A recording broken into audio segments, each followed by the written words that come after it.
방위력 증강을 주장하던 기시다 내각으로부터 치명적인 모순점이 관측됐습니다. 이 사실이 밝혀지자 일본인들 사이에서도 비판의 목소리가 거센데요. 그 이유는 사우디아라비아 신문 아랍뉴스가 보도한 기사가 큰 파문을 일으켰기 때문이었습니다. 일본 정부, 다른 나라 군사비 자금 제공해라는 제목이었는데요. 일본 언론 매체 스마트 플래시에 따르면 하야시 요시마사 외무상이 외무성 청사에서 열린 기자회견에서 외국군의 자금 협력의 틀을 도모하겠다는 뜻을 밝힌 것이 논란이 되고 있습니다. 매체에 따르면 하야시 외무상은 기자회견에서 중동 언론 기자의 질문을 받고 우리나라의 바람직한 안보 환경을 창출하기 위해서는 우리나라 스스로의 방위력의 근본적 강화와 더불어 동지국의 안보 능력 억제력, 이것을 향상시키는 것이 불가결하다고 말했는데요. 그러면서 이러한 목적을 달성하기 위해 개발도상국의 경제사회 개발을 목적으로 하는 ODA와는 별도로 동지국의 안전보장상의 요구에 부응하여 기자재의 공여 등을 실시하는 군 등에 도움을 줄 새로운 무상 자금 협력의 틀을 만들고자 한다고 덧붙였습니다. 즉, ODA와는 별도로 외국 군대의 기자재를 제공하기 위해 자금을 지원하겠다는 의미인 것인데요. 일본 주간지 기자에 따르면 외무성은 2020년도 예산안을 발표한 바 있는데 여기에 동지국의 안전보장 능력 강화를 지원하기 위한 경비로 20억 엔이 책정되어 있습니다.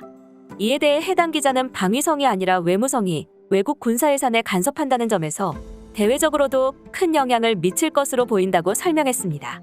하야시 외무상은 기자회견에서 예산 20억 엔의 대상에 대해 상대국의 요구 등을 근거로 해 정부부 내에서 한층 더 검토를 진행시켜가겠다고 했으나 구체적인 이야기는 피하는 모양새였습니다. 한편 스마트 플래시는 12월 16일 안보 관련 세계 문건이 가게 결정된 것을 언급했는데요. 여기서 기시다 총리가 이후 회견에서 앞으로 어떤 군사적 능력이 필요한지 구체적인 예로 3가지를 들어 설명했다고 전했습니다. 매체에서 말하는 바와 같이 첫 번째는 적기지 공격 능력의 보유, 두 번째는 우주, 사이버, 전자기파 등의 새로운 영역에 대한 대응, 그리고 세 번째는 오키나와 남서 지역의 방위체제의 강화입니다. 주간지 기자는 일본의 이런 군사 강국화에 대해 주변국의 여론을 살펴보면 예를 들어 중국은 27일 왕원빈 대변인이 일본은 아시아 인근 국가 및 국제사회의 신용을 더 잃지 않도록 침략 역사를 진지하게 반성하고 군사 안보 분야에서 언행을 삼가야 한다고 비판을 한 바 있다고 설명했습니다.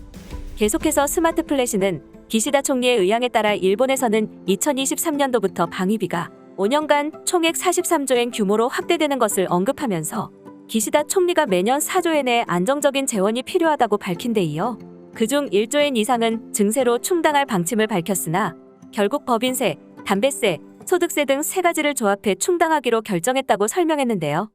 이어 이렇듯 착착 군사력을 증강하려는 기시다 총리이지만 국민을 대증세로 몰아놓고 그 세금을 외국의 군사 지원에 사용한다는 보도가 나옴으로 인해 국내에서는 비판 여론이 소용돌이 치고 있다고 전했습니다. 그러면서 국민을 위한 정책 결정에는 매번 시간을 끌면서 검토만 한다는 것으로 국민들로부터 검토사라는 비판을 받아온 기시다 총리였지만 정작 군사에 대해서는 속전속결인 것 같다고 비판했습니다. 한편 해당 논란에 이어 또 다른 소식이 알려지자 일본인들의 분노가 결국 폭발하고 말았는데요. 앞서 기시다 총리가 주창한 오키나와현 방위체제 강화와 관련해 치명적인 문제가 발생했기 때문이었습니다. 일본의 류큐신보에 따르면 오키나와현 지자체를 비롯해 앙케이트를 실시한 결과 유사시 국민보호 및 대피에 필요한 수송 능력에 대해 63%가 제대로 파악하고 있지 않은 것으로 밝혀졌습니다. 게다가 대피 인원에 대해서도 26%는 아예 파악조차 하고 있지 않았는데요. 류큐신보는 타국으로부터의 무력 공격 사태 등의 유사시에 대비해 자치체가 주민의 피난 및 유도를 하는 국민 보호에 관련하여 오키나와현 내 전체 41개의 시정촌을 대상으로 앙케이트를 실시한 결과 피난에 필요한 운항 사업자의 수송 능력을 파악하고 있지 않다라고 대답한 자치체가 60%를 넘는 것으로 밝혀졌다고 전했습니다.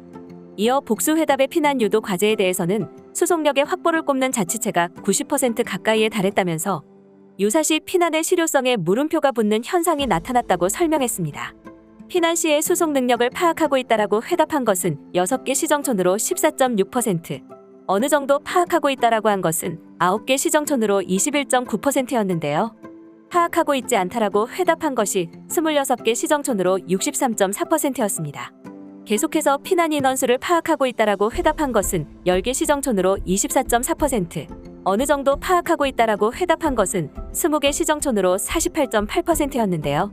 파악하고 있지 않다는 것은 11개 시정촌으로 26.8%였습니다. 이어 류큐신보는 복수 회답으로 피난 유도의 과제를 질문했는데 가장 높았던 것은 36개 시정촌으로 87.8%가 회답한 것은 수속력의 확보였습니다. 그 다음으로 관광객의 피난 유도가 35개 시정촌으로 85.4%였고 지식이나 노하우 부족이 33개 시정촌으로 80.5%, 낙도 등의 여러 사정은 22개 시정촌으로 53.7%였습니다. 한편 피난 계획의 틀이 되는 피난 실시 요령의 패턴이 책정 완료 상태인 것은 12개 시정촌으로 29.3%, 현재 책정 중은 7개 시정촌으로 17.1%였는데요. 이어 향후 책정 예정은 반수를 넘는 22개 시정촌으로 53.7%였습니다. 이에 대해 고쿠시칸 대학의 나카바야시 히로노부 교수는 같은 현내에서도 지역마다 과제가 다른 것이 재차 부각됐다. 피난 실시 요령의 패턴 책정을 시정촌에만 맡길 것이 아니라 국가나 현의 지원이 필요하다고 지적했습니다. 앞서 언급한 바와 같이 기시다 총리 스스로가 강조했던 오키나와현 방위체제 강화 중 막상 기본적으로 지켜져야 할 국민 보호에서 커다란 허점이 드러난 것인데요. 방위비 증액과 관련해 동의한 대다수의 일본인들의 주장은 유사시를 우려해 방위력을 키워야 한다는 것이었으나 이 부분에서 매우 미흡한 점을 보인 것입니다. 게다가 일본 정부는 자국의 방위비 충당을 위해 증세를 염두에 두고 있다고 밝혔는데요. 그러나 막상 타국군의 지원을 약속한 하야시 외무상의 타국 군사 지원 발언 논란까지 겹치면서 마침내 폭발하고 말았습니다. 결국 기본이면서도 일본 정부가 스스로 내세운 것조차 지키지 않은 채 무력을 키워야 한다는 모순을 보여 일본 정부가 스스로 그저 증세만을 목표로 한다는 것을 증명하는 셈이 됐습니다. 한편 일본 네티즌들은 이 소식과 관련해 다양한 반응을 보였습니다. 기시다 총리는 국내로부터는 증세에 국민으로부터 쥐어짜고 있음에도 예산이 부족하다고 말한다. 아직도 해외를 향한 선심성을 계속해서 내보이려 하고 있는 것에 미쳤다는 말밖에 할 말이 없다. 외국의 군사비를 지원하려는 것도 이해가 가지 않지만 이런 국제 정세가 불안정한 가운데 배신하지 않을 것이라는 나라가 있을 거라는 생각도 들지 않는다. 국내 방위비가 부족하기 때문에 증세를 하겠다는 것을 도저히 납득할 수 없는 또 하나의 이유가 만들어졌네. 이 나라의 미래가 전혀 보이지 않네요. 깨어있는 일본인들은 어서 탈출하세요. 우리 스스로가 몸을 지켜야 합니다. 우리 정부는 국민을 지킬 생각이 없습니다. 설마 그럴 일은 없겠지만 우방국이라는 틀 안에 한국이 포함되지 않았기를 바란다. 안타깝게도 이 보도는 사실에 가깝습니다. 외무성이 2020년도 예산안을 발표했습니다만 여기에 동지국의 안보 능력 강화를 지원하기 위한 경비라고 명시돼 있죠. 이는 이미 각 신문의 보도가 완료됐습니다. 아랍 뉴스에서도 말하고 있으니 자금 협력 이지는 확정이라는 것입니다. 분명 일본 국민이라면 모두 해당되는 일임에도 대부분이 유사시는 일어나지 않을 거라고 믿고 있다는 거겠죠. 유사시 어떤 일이 발생할까? 그렇게 이성적으로는 생각하면서도 막상 마음속으로는 절대 유사시는 발생하지 않을 것이라는 믿음 때문임이 큽니다. 그렇기 때문에 진지하게 임하려 하지 않는 것이겠죠. 미치겠네요. 이것도 방위라면서 군사산업으로 점점 이동할 생각인가 봅니다. 자동차나 가전의 수요가 늘지 않고 있으니 군사산업밖에 길이 없다고 판단한 것이군요.